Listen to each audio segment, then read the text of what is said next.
Supreme Court nullifies National Lottery Act. Again, vandals attack Ahoda Yanagwa 132 kV power line.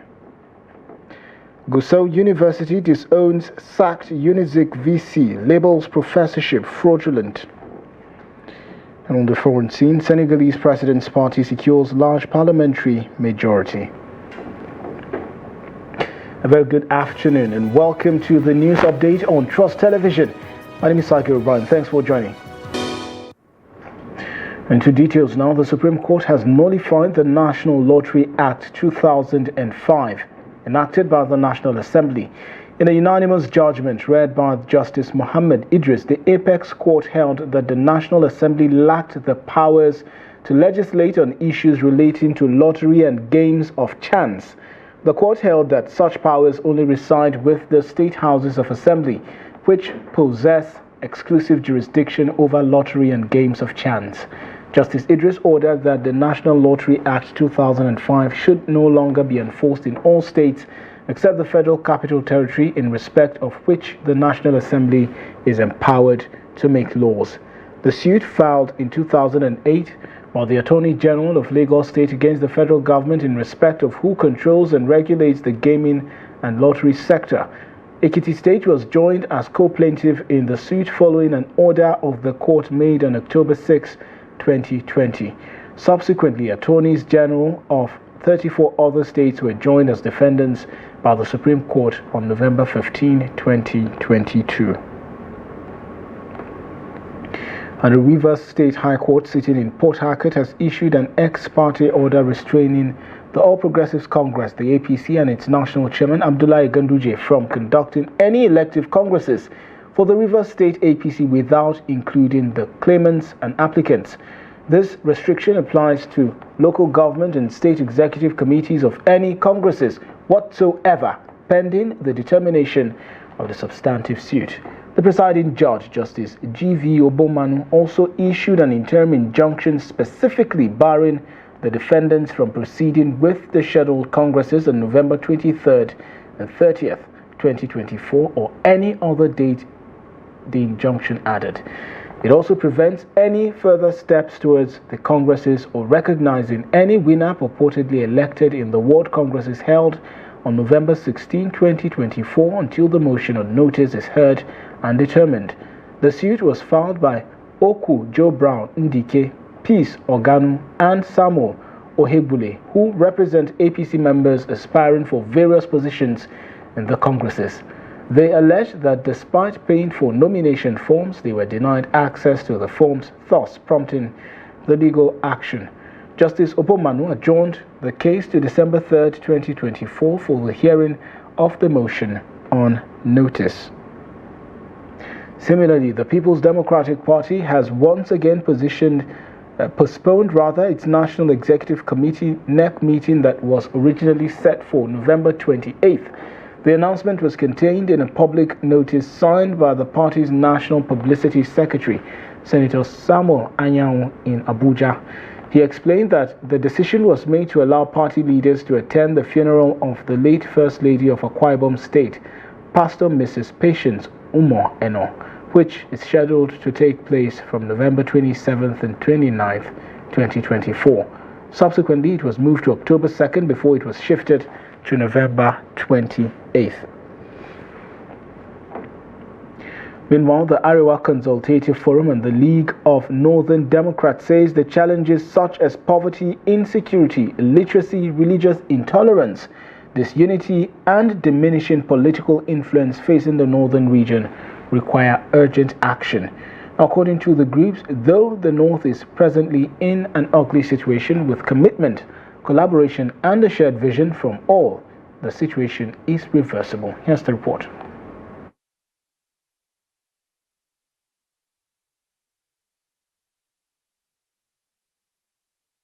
Ibrahim Shekarov says he is convinced that it is the spirit of duty that has brought in the collaboration.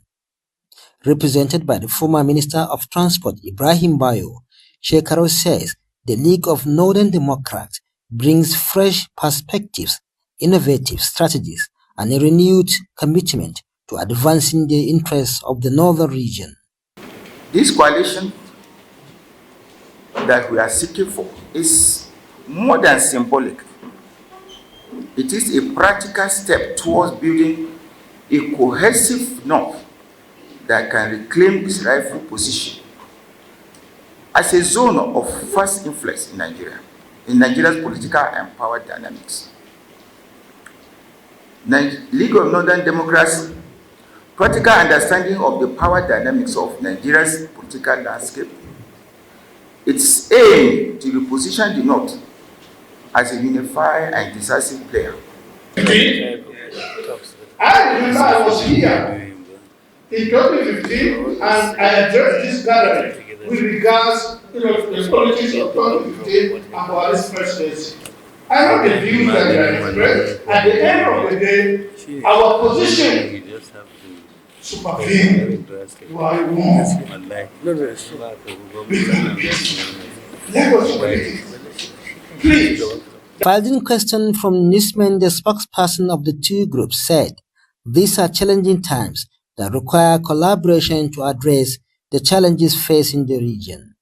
I think the outcome of today's meeting has sent a message loud and clear to the rest of the country that the North that is seen to be in the minds of others erroneously fragmented politically and socially, the North is intact, the North is coming together.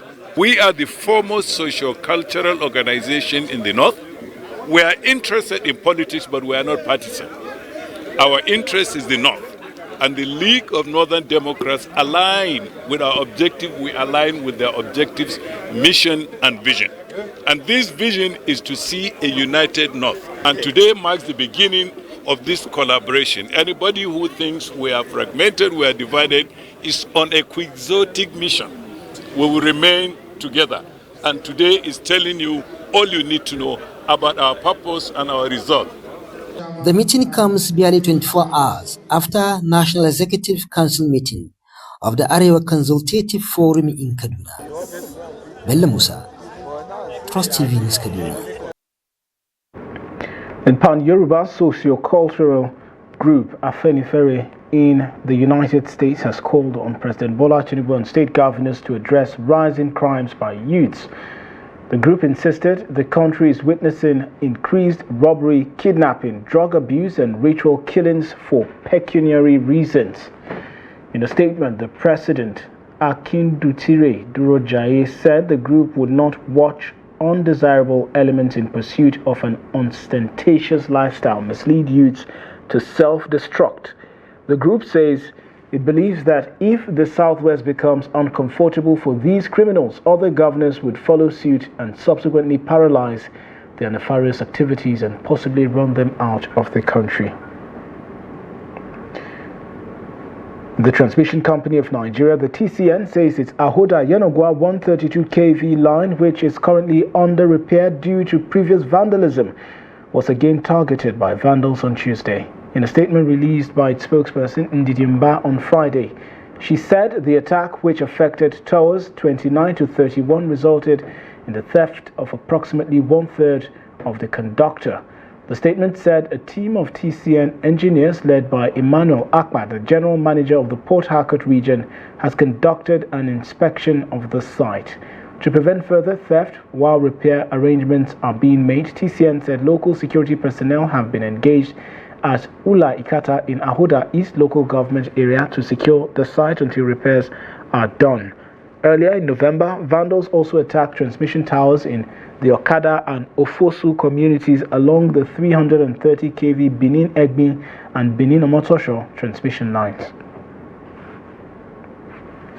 In talking matters of security, troops of the Nigerian army have killed a notorious terrorist commander, Munzur Yer Audu, in Yobe state, as well as 114 others through well-executed operations across the country.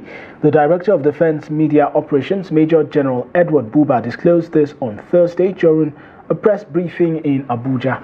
Buba said troops were also actively targeting terrorist logistics bases and other structures. that have affiliations with terror groups, stressing that efforts had been placed to dismantle their capabilities as well as destroy the networks of the terror groups.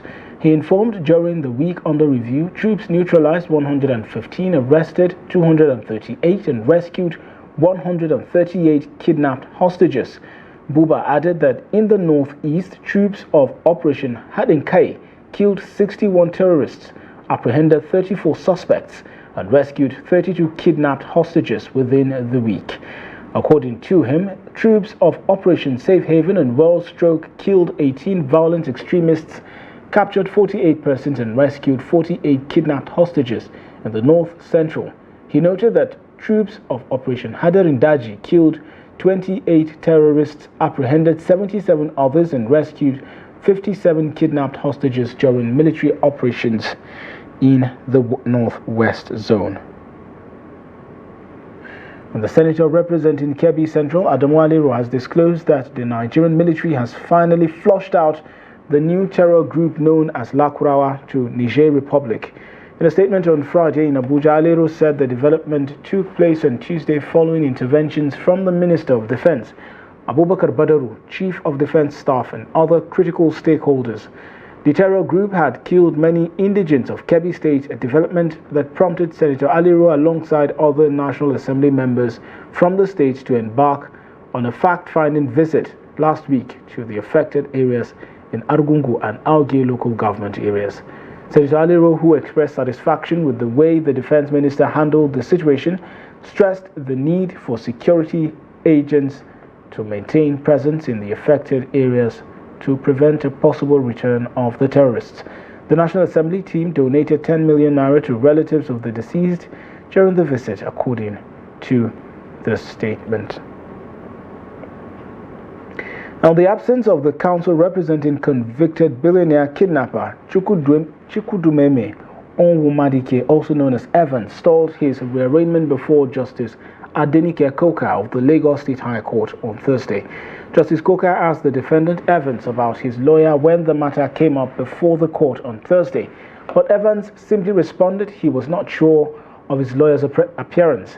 Evans and his co-defendants Joseph Emeka, who were to be rearraigned before the court on an amended 5-count charge of murder, attempt to murder, conspiracy to commit felony, and kidnapping. When Justice Koka asked the counsel to the second defendant, Nelson Onyejaka, about Evans' lawyer, Onyejaka explained to the court that he tried in vain to reach him through telephone calls. The state prosecutor, Yusuf Sule, then told the judge that the matter for the day was supposed to be for rearrangement, but owing to the absence of the first defendant's counsel, he asked the court to grant an adjournment. The judge adjourned the case to January 30th, 2025 for rearrangement and ordered the first defendant to ask his lawyer to be in court on the adjourned date.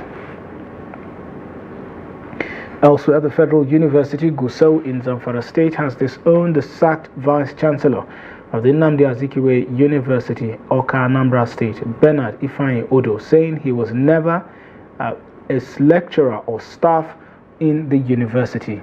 Addressing newsmen on Thursday evening in Gusau, the Vice-Chancellor of the university, Professor Muazu Abubakar, said Odo was either employed by the university nor appointed as a professor. According to him, the so-called letters of offer of tenure of appointment as a professor and confirmation of promotion to the post of professor dated 30th April 2015 and 12th November 2015 being paraded by Odo were products of administrative fraud. He said the so-called letters and offer of appointments purported to be certified through copies hurriedly endorsed by the former registrar of the university, Ibrahim Bawa Kwara, dated November 8, 2024, 6 years after he left the services of the university, were products of administrative fraud orchestrated by Dr. Odo, working in cahoots with the former Vice-Chancellor of the university and the registrar. Professor Abubakar said everything about Dr. Odo's purported offer of appointments as tenure staff and confirmation of promotion as professor was shoddy, fraudulent, utterly devoid of due process, and smacks of illegality. Moving on to other stories now, the federal government has appealed to the Medical and Dental Consultants Association to call off its 7 days warning strike It made the call during the 65th National Council on Health workshop held in Maiduguri with the theme Accelerating Pathways to Universal Health Coverage, Strategies for 2030 Success. The workshop aims to draft actionable policies that will address challenges of Nigeria's health sector, ensure that Nigerians, regardless of financial constraints and hardship, access healthcare services they deserve. The Federal Ministry of Health called on the striking doctors to return to work and support President Tinubu's agenda for a better healthcare coverage across the country.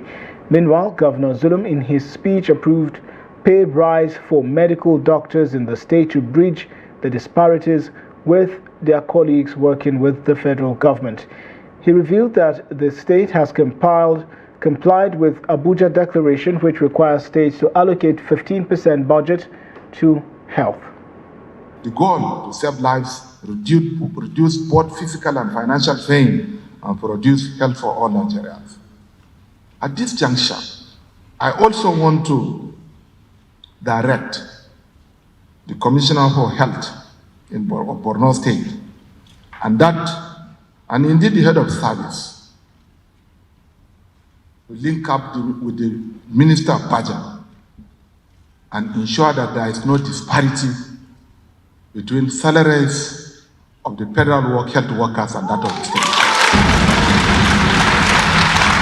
The Renew Hope agenda of President Bola Ahmed Tinubu, GCFR, for the health sector is to provide to all Nigerians, particularly the vulnerable population, qualitative, accessible, affordable, and responsive healthcare services that does not put the Nigerian in financial hardship. Universal healthcare coverage by 2030 for us is therefore not just a slogan or a catchphrase, but a commitment that is backed by a robust pathway to deliver our needs in an inclusive, equitable, and evidence-driven manner. Also, 76 minors who were arrested during the August 1 hunger protest have been reunited with their families in Kano State. The children, some of whom had spent over 3 months in detention, received medical care at Muhammadu Buhari Hospital in Kano for 2 weeks before being reunited with their loved ones. Trust TV's Abdulaziz Ibrahim attended the ceremony and filed in this report. It was a day of jubilation at Muhammadu Buhari Hospital in Kano as the 76 minors arrested during the August 1 hunger protest who have been receiving medical care here finally got to meet their families again. At the ceremony, the Kano State Governor Abba Kabir Yusuf was represented by his Chief of Staff Shehu Sagagi. The governor urged parents and philanthropists to collaborate in securing a better future for the next generation. He also encouraged the boys to serve as positive ambassadors for Kano as they move forward. As a state government, and indeed the federal government, we have to wake up to make sure that our citizens are well educated so that they can be gainfully employed. Because throughout the country, we have never seen a devastating protest like what happened in Kano. And solely is due to lack of education of our citizens. So we have to do something. And you as a parent, you have to help us, help the government to make sure we teach your children so that they can stand on their feet.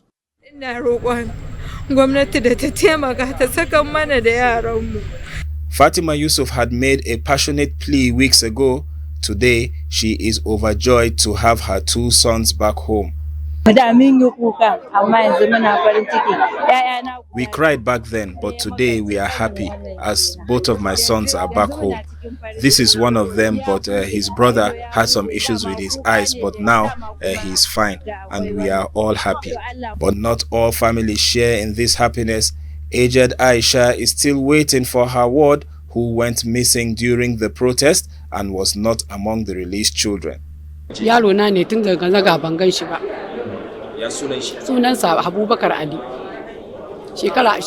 have not seen my 23-year-old son Abubakar Ali since the day of the protest. He is not among the children released. I am appealing to anybody who can help me. As the children begin reintegration into society, the role of parents in such incidents is now a topic of concern. To this end, civil society groups in Kano are raising awareness about the challenges families face in situations like this. If the children are engaged, we believe that this thing that just happened, you understand, it will not happen. And the parents also, we are calling on them to take their responsibility seriously. It is their responsibility to make sure those children are safe. If John is taken to Abuja, it's not John that came back. If Mohammed is taken to Abuja, it's not Mohammed that came back because he has mixed with criminals. They need to know what are the characters changing for those children. With more support needed, the expected focus now turns to ensuring these children's futures are secured. Abdulaziz Ibrahim, Trust TV News. And in business, lack of money has left 2/3 of households in Nigeria grappling with the reality of not being able to provide healthy and nutritional meals. A survey by the National Bureau of Statistics, the NBS, has revealed. The NBS survey, titled Nigeria General Household Survey Panel Wave 5 for 2023 and 2024, reflects an apparent multi-dimensional poverty in the country and the impact of continuous reduction in the purchasing power of Nigerians due to the rise in prices of goods and services. In a significant twist, the survey also showed that households in the country experience 6.7 power blackouts every week. Similarly, 63.8% of households ate only a few kinds of food due to lack of money, while 62.4% were worried about not having enough food to eat, and 60.5% ate less than they thought they should. On access to energy, the NBS survey revealed that 82.2% of urban households have electricity compared to 40.4% in rural areas. On asset ownership, the survey revealed that overall asset ownership has declined since 2018 and 2019. However, 2/3 of households have mobile phones and about 21.3% access the internet.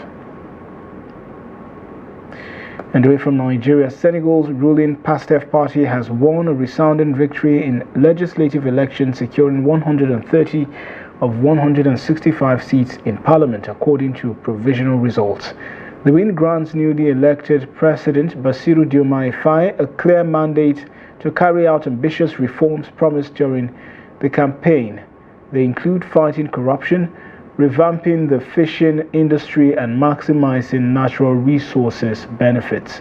After the results were read out by the National Vote Counting Commission on Thursday, PASTEF Representative Amadou Ba told reporters that majority represented a vote of confidence that should encourage Senegal's international backers. The main opposition coalition, led by former President Macky Sall, won 16 seats. Sall congratulated PASTEF in a post on X on election day, while two other major opposition leaders conceded defeat hours after the polls closed on Sunday. Usman Sonko, PASTEF's highly charismatic prime minister, is considered the mastermind behind the legislative landslide. And in sport, Edo Queens will take on Egypt's FC Masr in the third-place match of the 2024 CAF Women's Championship League this Friday.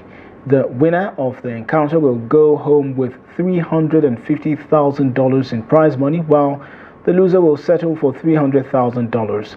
It will be the second meeting between Edo Queens and FC Masr in the competition, as both teams played a goalless draw in the group stage. Edo Queens lost 3-1 to TP Mazembe in the semi-final, while FC Masr fell 1-0 against host FAR Rabat. The encounter, slated for the Stade Ben Ahmed El Abdi, will kick off at 6 p.m. Nigerian time. With that, we wrap up the news update at this hour. Do not forget to follow us across all of our social platforms and catch our live stream on Facebook and YouTube for more news programs and documentaries. My name is Sagir Ibrahim. Thanks for watching. Bye for now.